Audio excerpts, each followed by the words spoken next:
Okay, everybody is waiting for comparison videos. You've all been waiting a while, and part of the problem is a lot of the new dash cameras were supposed to come out March, April, and it's May. We didn't get a lot of these new dash cameras, unfortunately, until very recently. And there's a lot of other new products that just recently rolled out, and everybody's waiting patiently. I know me, I'm waiting patiently.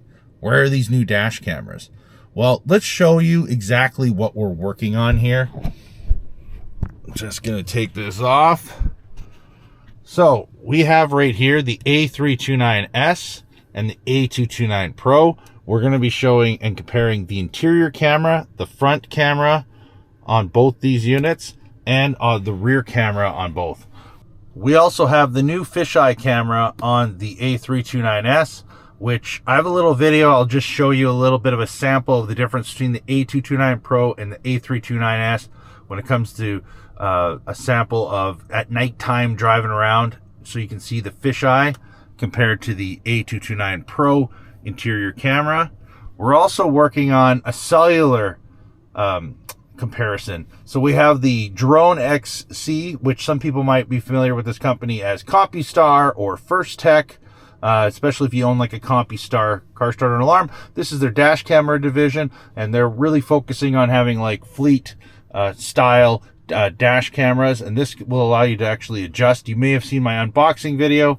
There's been some interesting things that Drone was able to do. If you see, the slope of my windshield is huge compared to most vehicles. So they actually sent a firmware update to my camera, and we're able to adjust the viewing angle so that it would actually get the proper hood. Now, my vehicle has a huge slope because it's a Volkswagen ID4. It's way bigger than most dash cameras, than most vehicles out there. So they were able to do a firmware update and change the angle. It's very cool. So I am working together with them because I am excited for where LTE is going.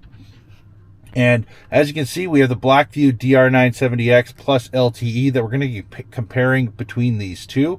So that way people can see what the back end is and the main differences between these two units. Now, you may say, hey, well, this one's 2K resolution and this one's 4K resolution. That's not fair.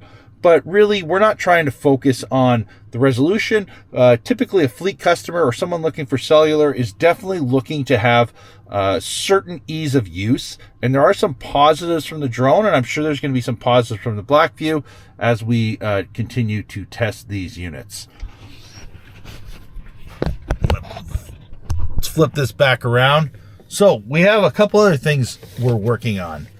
We have the new Iroad powerpack Max 8, which is 8,000 milliamp hours.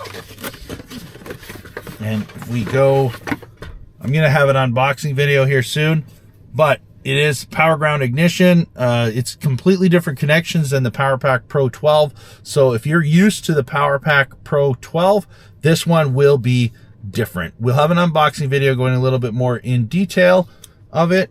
And but there's going to be a battery pack comparison test coming up hopefully very soon, provided we don't have find any major challenges at all.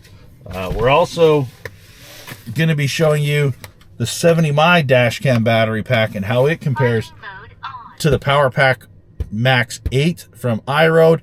Probably also going to compare it to the IVOLT Xtra and possibly the PowerCell 8. We'll see, because I still have one kicking around that I've been playing with here and there comparison. So look forward to a new improved battery pack video up and coming. If there's any other battery packs that you think maybe we should get or play with, yeah, I'm open to actually seeing that. Feel free to let me know. Leave a comment down below regarding that.